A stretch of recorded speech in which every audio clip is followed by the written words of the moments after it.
A história de Jesus curando a mulher enferma nos ensina uma poderosa lição sobre libertação. Assim como as costas encurvadas da mulher foram curadas após longo sofrimento, também podemos nos erguer e ser libertos de nosso sofrimento, pelo toque de cura de um Salvador amoroso. Jesus ensinava em uma sinagoga no sábado, quando uma mulher severamente deformada chama sua atenção. Ela sofreu por 18 longos anos neste estado debilitante. Devido às suas costas encurvadas, a mulher era incapaz de se erguer, e não só a olhavam literalmente de cima, como figuramente também. Antigamente, as pessoas viam as enfermidades como consequência da desaprovação de Deus devido ao pecado ou indignidade.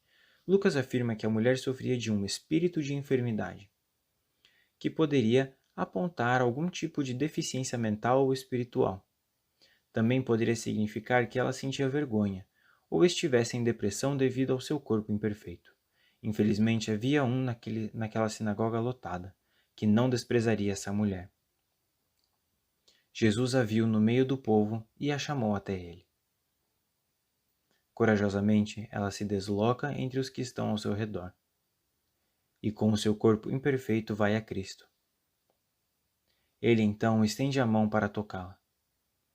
Os homens judeus não costumavam tocar em mulheres sem ter algum parentesco, temendo que isso pudesse torná-los ritualmente impuros. No entanto, ao impor sua mão sobre ela, ele diz: Mulher, estás livre da tua enfermidade. A palavra original aqui era solta, que significa ser liberto ou libertada. Imediatamente, pela primeira vez em quase 2 décadas, ela foi capaz de se erguer e ficar em pé. Os líderes judeus não foram impressionados. Imediatamente criticaram a Jesus por realizar esse milagre no sábado. Embora Jesus não tivesse quebrado a lei, ele havia quebrado o que era conhecido como a Torá oral. Durante os anos, a liderança construiu uma barreira, com uma cerca em torno das leis de Deus, com uma série de tradições culturais ou regras, na tentativa de impedir que não guardassem os mandamentos. À medida que essas barreiras se tornavam cada vez mais restritivas, distanciavam as pessoas do verdadeiro propósito da lei, escondendo-as de sua visão. Jesus expõe a hipocrisia dessas supostas leis, apontando que o verdadeiro propósito do sábado fora perdido. Ele ensinava que este dia santo foi reservado para a obra do Senhor. É um dia para celebrar a criação, lembrar da libertação, servidão no Egito e louvar a Deus. A mulher foi revigorada espiritualmente, assim como todos os outros curados. Que dia melhor para ser curado do que no dia do sábado? Jesus declara: Hipócrita, no sábado não desprende sua manjedoura a cada um de vós o seu boi ou jumento e não o leva para beber? Se até mesmo os judeus podem dar águas aos seus animais no sábado, por que esta mulher não poderia beber água viva e ser curada? Quão apropriado que, após ser curada, ela glorificaria ao Senhor, porque especialmente neste dia demonstramos nossa devoção ao Altíssimo. Ao estudar as Escrituras, obtemos uma melhor compreensão deste relato, examinando seu contexto. Com isso em mente, vamos considerar o que Jesus ensinou, imediatamente antes e depois de sua cura milagrosa dessa mulher, pois adicionará uma ideia melhor desses eventos.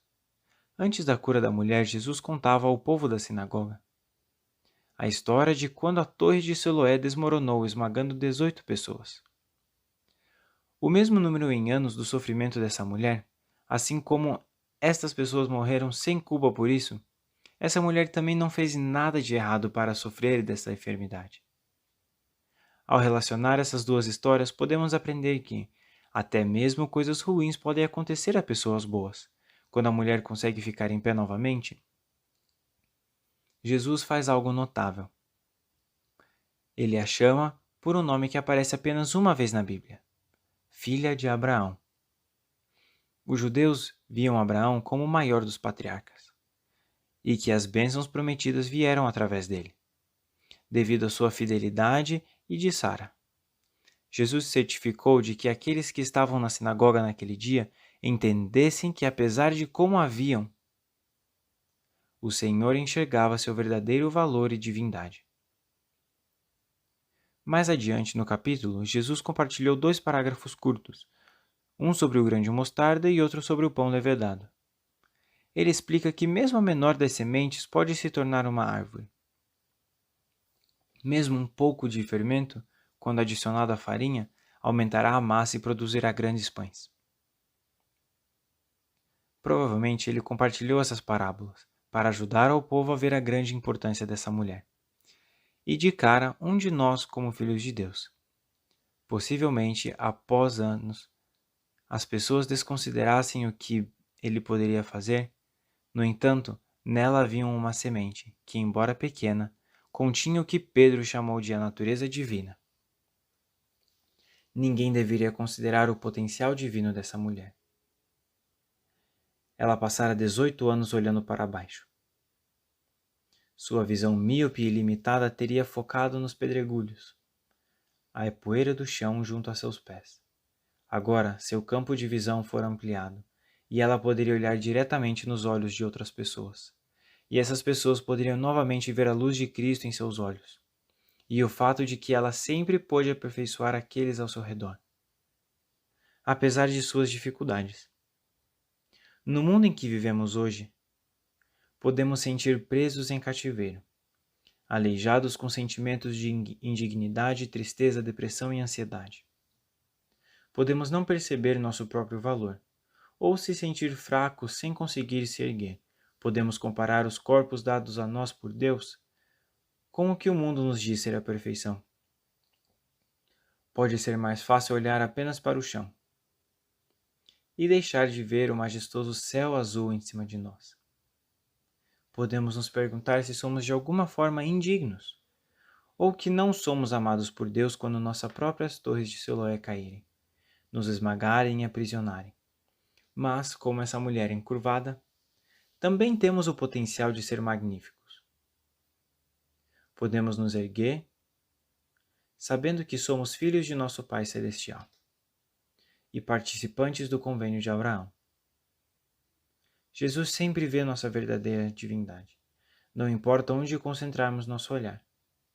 Com tantas exigências de nosso tempo e atenção, Deus nos deu um dia a cada semana, o dia do Senhor, para nos concentrarmos nele e fazermos sua obra. Ele nos chama para ir até ele, para que nossos espíritos possam ser elevados, revigorados e sãos novamente. Ele quer que sejamos livres do que nos prende. E então, como esta mulher curada pelo toque do Mestre, também poderemos louvar e glorificar o nome de nosso Senhor e Salvador. Sim, Jesus Cristo.